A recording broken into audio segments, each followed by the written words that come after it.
And we are live.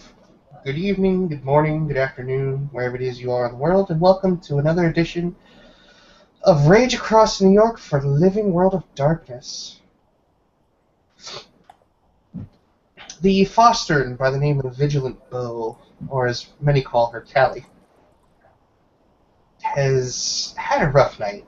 Likely didn't sleep well, opting to sleep in the women's shelter rather than in the comfort of her father or her fiance's home. After waking up, tired and exhausted, she decided to go for a jog. And that jog took her home to where she could gather her supplies, and she decided that perhaps a bit of training might ease her mind. So she currently stands in the North Woods, bow in hand, firing off arrow shots at targets, some of them moving, some of them stationary, using the mostly blunted training arrows rather than any of her now large collection of Talon arrows. And it's at that point that an individual approaches her that she probably never expected in her wildest dreams to ever come across.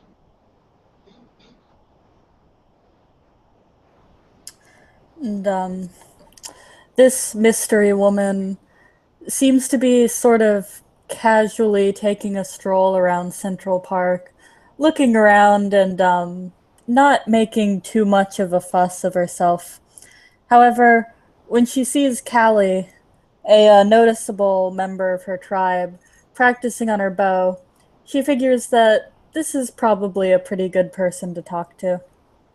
And she approaches her, standing behind her and watching her practice before speaking up. Hey there, I'm looking for my pack. Kelly glances only slightly to get a sidelong view at the individual, but seeing that she's here in the North Woods and not being deflected by the spirit charm, she can only assume that this person is Garou. And so she continues to take an aim down the shaft, and she just kind of says very casually, cheerfully, friendly, um, depends on who's in your pack because there's a large number of individuals here. Oh, I didn't know that you had so many visitors. I'm looking for Albrecht and Evan Heals the Past. The arrow that's in her hand flies off and goes through the trees as Callie releases it very prematurely as her eyes go wide. And a few moments later, you hear the call of another Garou. God damn it, Callie! And You missed. Callie just kind of whistles through her nose slightly. Uh-huh. And she very slowly turns around to, well, a certain individual. And this certain individual towering above Callie in all of her muscular Amazonian glory is Mari Cabra. She her own demeanor doesn't seem to change much as she slips one of her hands into her front pocket. I arrived a bit late. I apologize for that. Uh-huh. Kelly has this expression of just awed bewilderment. She'd only been able to see Albert from afar. She didn't get to interact with him all that much. So seeing bar none one of her probably her biggest idol, one of her biggest heroes, standing right there in front of her, she is in a state of shock that is likely to give way to complete and total fangasm. You're, you're, you're. She's going to hold out her hand. Mari. Callie looks at the hand, looks back up at Mari.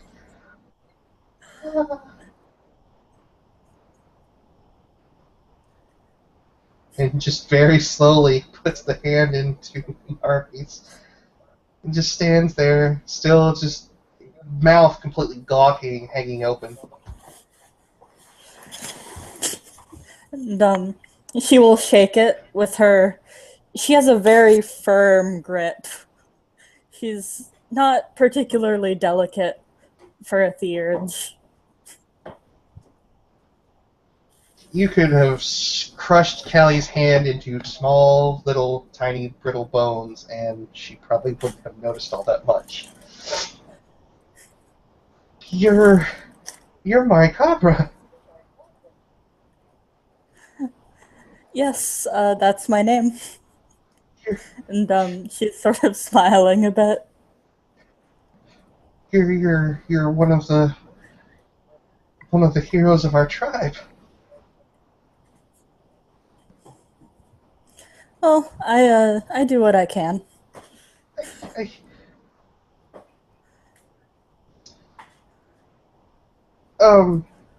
she starts kind of poking her index fingers together as she kind of turns her head away. You probably get this a lot from fosterings, Cleus, and cubs of our tribe, but kind of like one of like my biggest heroes.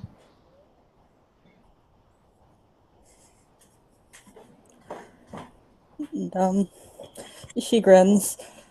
It's good to know that I can be a role model for younger Furies. Oh, you But have no really, idea. I'm just doing my job. I've been trying to follow in your footsteps. Maybe not so much in out of your auspice, but she kind of like she goes and runs to her bag and pulls out two large quivers of talons. She runs them back over. I've been getting on my inner theurge. And Mari's going to take one of these quivers of talons and just take a moment to very carefully look them over.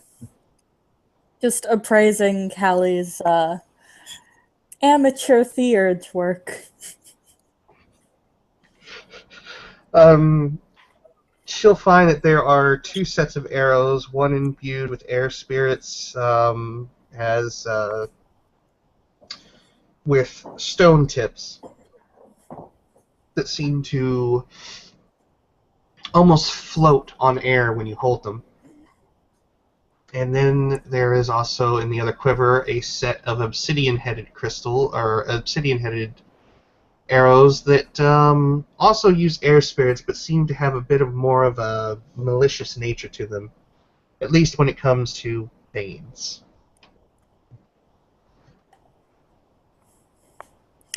And it doesn't take Mari long before she identifies the talons. She says, "Oh, bane arrows. They're very useful, especially for the problem that I've heard you're dealing with." Oh yeah, I I started learning things like spirit speech and rite of binding, and I've learned spirit awakening, and I'm working on rite of summoning myself right now. Um, because I mean, she kind of brushes her foot along the ground.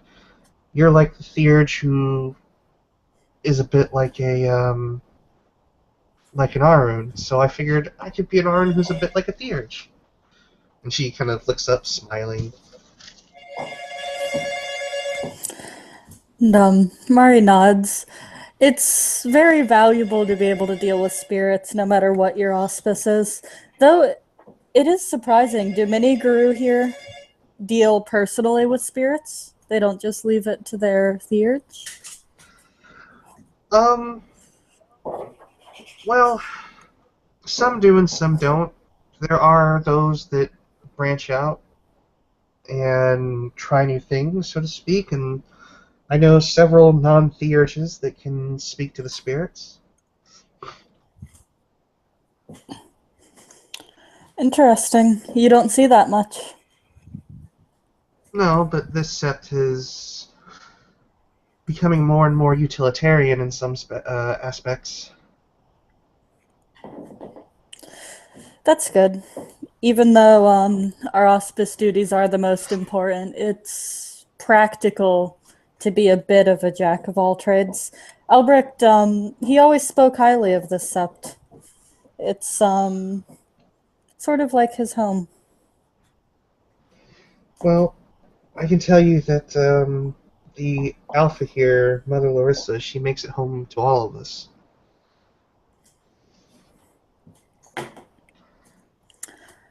Oh, right. I should go introduce myself to Mother Larissa. I'm afraid I was in such a hurry here that I had forgotten to even make a howl of introduction. Oh, okay. Um,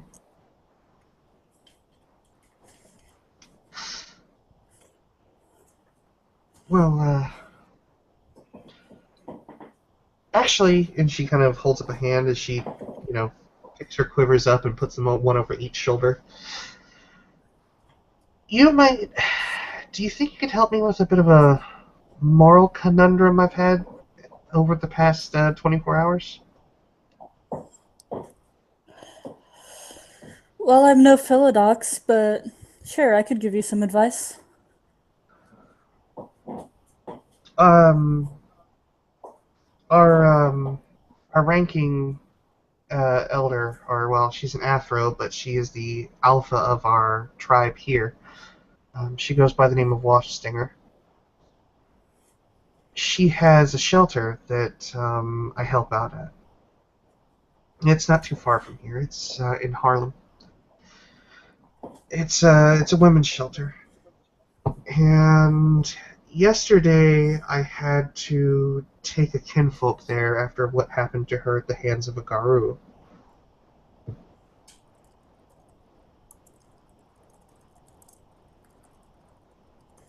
She she looks pensive for a moment. What happened at the hands of a guru? Um, well, this Garou, she's a Fenrir.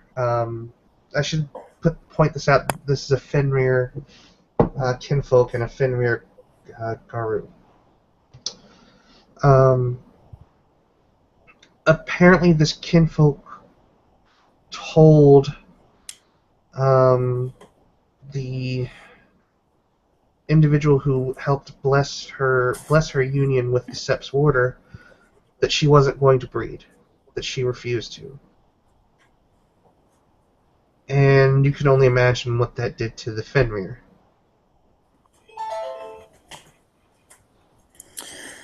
Why would she refuse to breed? Motherhood Motherhood's a real honor for I don't anybody. I don't know. Maybe because she wants it to be her choice. Something that I have to something I sympathize on. Um but this Fenrir nearly killed her.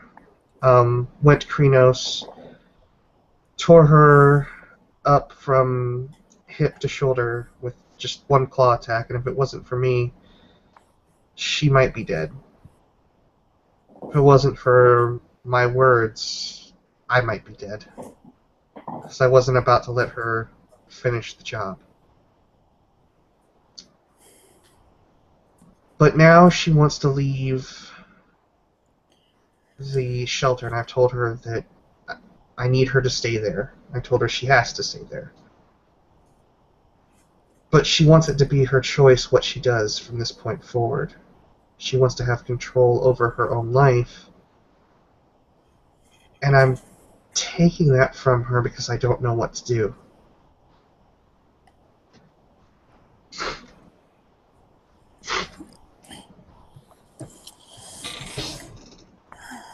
Well,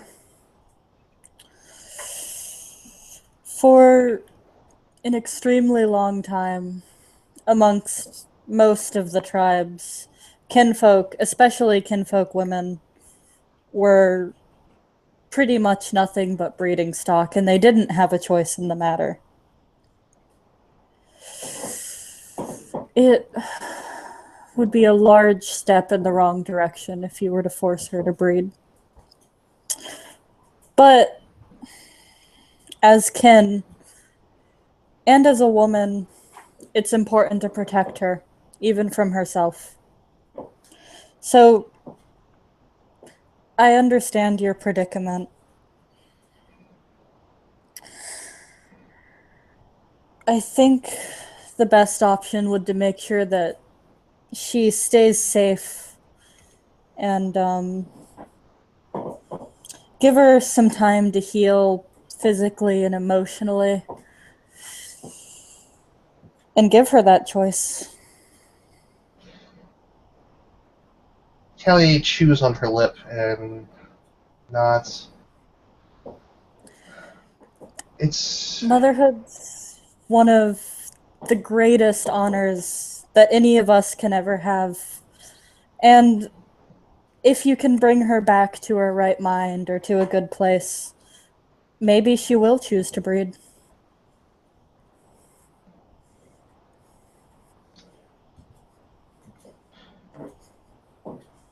and that conflicts with my loyalty to a friend of mine here. He's the warder. I get a Fenris by the name of Blitzkrieg. And his heart is breaking over this. I know that he's never laid a hand on her. He's always treated her fairly, which is more than I thought I would hear from her about him. Aside from duty, I'm also a bit torn on a personal level. But I can't. I know I can't force her to go back to him.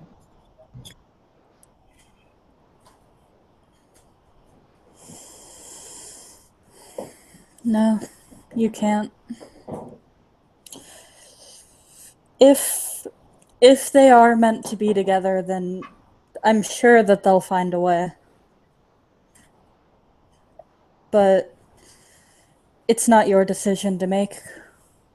Callie, was it? Callie, Vigilant Bow.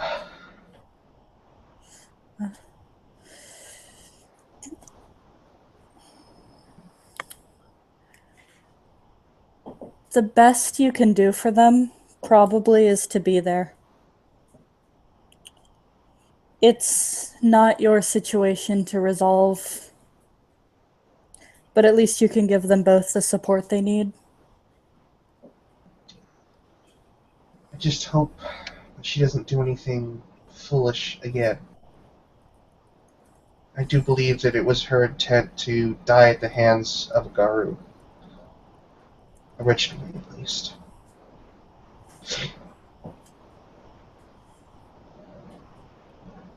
Sorry, can you repeat that?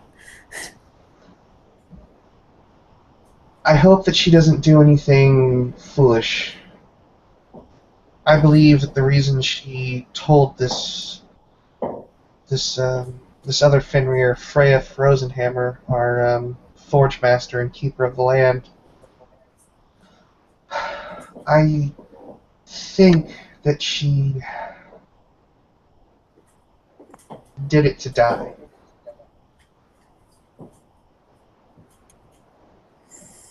And I'm not necessarily sure that that's what she'll do now, but it is something I worry about.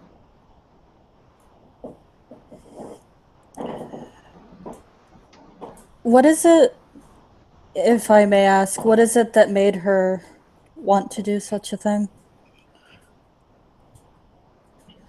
There is a powerful spirit here by the name of it calls itself the Glade Warden. And it's been having our kinfolk, some of our kinfolk, my father and sister included, going into what seems to be the future. A future where we've lost.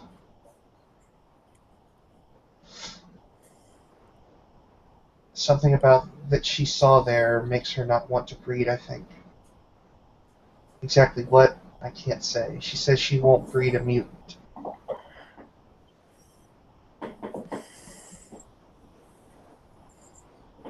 The future. Is this spirit... It's just showing us a possibility, though, right? Well,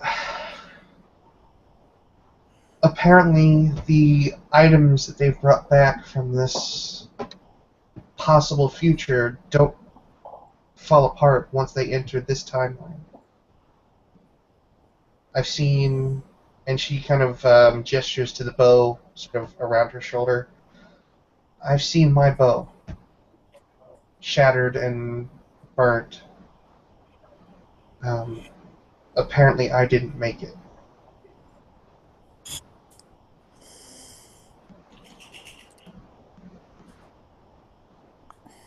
I've seen pages from a journal, a box full of trinkets, things of that nature. I haven't heard anything like this from the spirits personally. Where is this spirit? Well, when he wants to be found, I've heard this is where the kinfolk usually find him. Here in the North Woods, I can't say that I've ever seen him before. And there's, So he refuses to appear to Guru, and only to the kinfolk? he's appeared to the Guru before, when they entered his domain. Mm-hmm. Have any of your theurges contacted this spirit? I don't know. I haven't had a chance to really interact with it yet.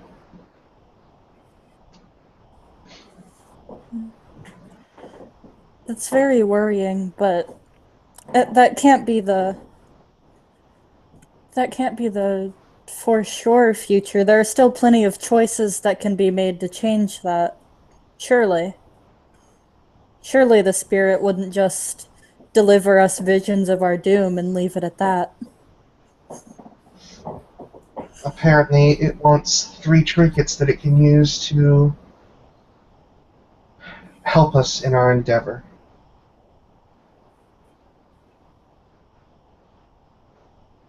But according to information that we've had, everything that happened in that timeline is playing out as things are happening now.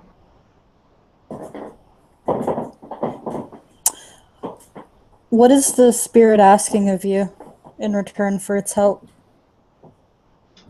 To retrieve 3 orbs, or 3 trinkets. It's retrieved 2. One that no one found out what it did. The other one was an orb that gave the kinfolk the ability to rage.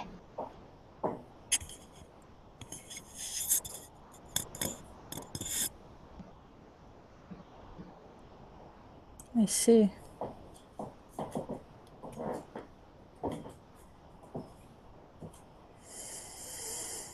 It's very troubling. I can't say I've ever met this spirit, so I don't have much insight into its motives. This spirit apparently came from, and she'll sort of put an arm on, or a hand on Mari's forearm as she takes out a pocket mirror to step sideways. And difficulty 3, and step sideways. Acting as the channel for Mari if she wishes to step across as well. And Mari will... Oh no, I don't have the dice roller on this. Can you roll 7 dice for me? Use the hand.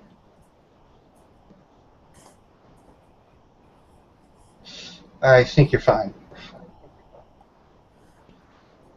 You didn't get stuck in the Umbra like Alan did. I saw that. That was hilarious. How But can you just get stuck in the set? But anyhow, Mari upon will.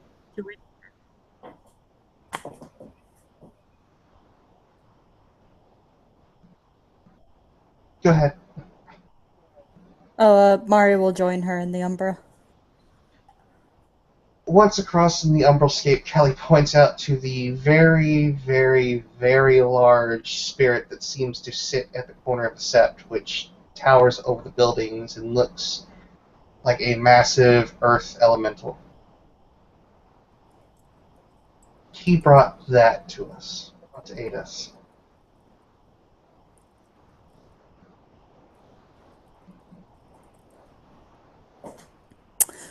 Mari will look up at this massive elemental and nod. So, this is a very Sorry, you went robot for a second. Oh. She will look up at this massive earth elemental. This is a very powerful spirit you're dealing with. I imagine to do anything that's related to time travel would have to be so.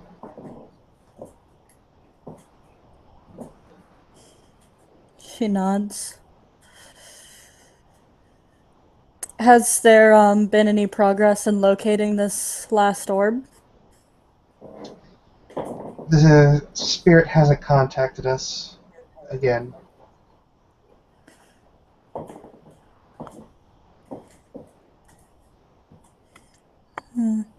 And she will look out into the distance to attempt to catch a glance of the cocooning storm eater, the very close to hatching threat. And how long before this? I believe within the next 5 days we'll be attacking.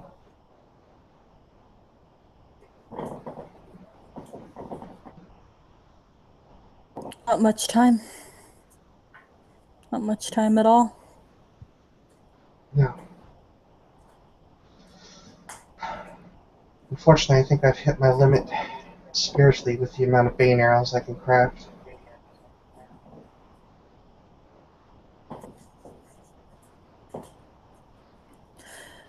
Those bane arrows will serve you well. And even if you run out, you always have your claws to fight with. And she'll put a hand on Callie's shoulder. We're Black Furies. We won't stop fighting until there's no way we can. Kelly puts her opposite hand on Mari's shoulder, or Mari's opposite shoulder. To fight and die for Pegasus is the greatest thing we can do.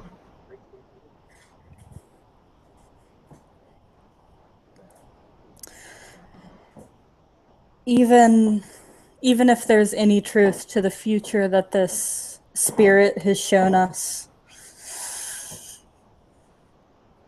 it will be even worse if we don't fight our hardest.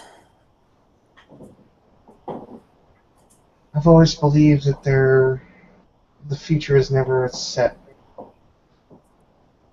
That it's only the fate that we make for ourselves. To quote one of my favorite movies, anyway.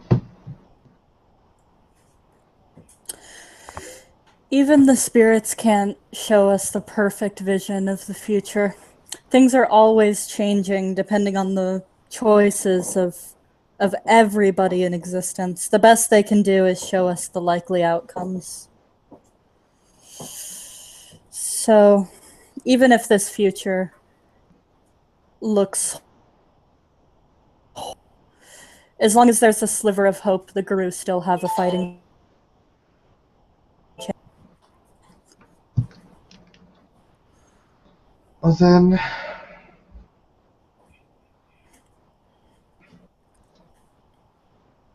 I need to go let this kinfolk know that she is free to do as she wishes. And maybe the future can change for her as well. And Mari smiles. Exactly. Thank you. I've I lost a lot of sleep about this. I had no idea what to do. And I was afraid to ask my mentor. I didn't want her to think less of me for not being able to work this out. Having doubts isn't a bad thing. It's how you deal with those doubts that matter. Kelly nods. Are you going to be staying in the sect long? I believe so. We're mostly here to help you with this. He gestures once again towards the cocoon. I'd imagine we'll be helping with the cleanup as well. Kelly smiles warmly. I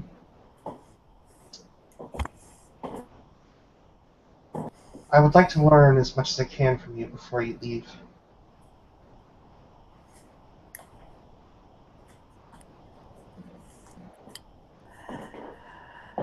For now, I believe I'm going to have to focus on my PAX duties, but provided we all survive this, I suppose I could lend a hand. Kelly smirks and looks like she's about to jump up and down out of her own skin as her eyes become wide and sparkly.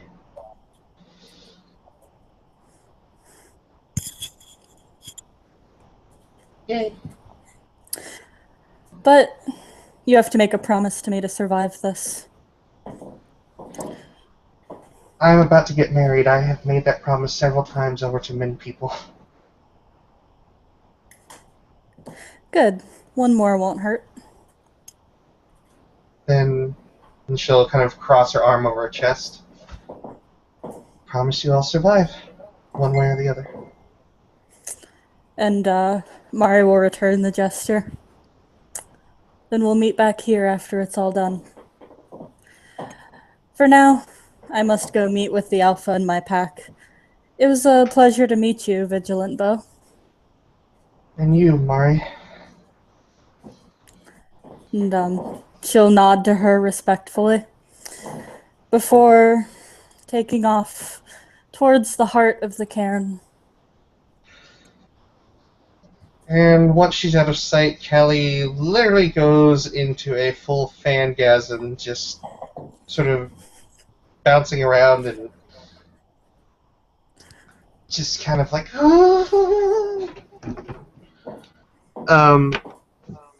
before dignifying herself, stepping back into the Gaian realm and making a few texts to take care of some business that she desperately needs to attend to now. And I think there we can call that a scene. Thank you for watching, ladies and gentlemen.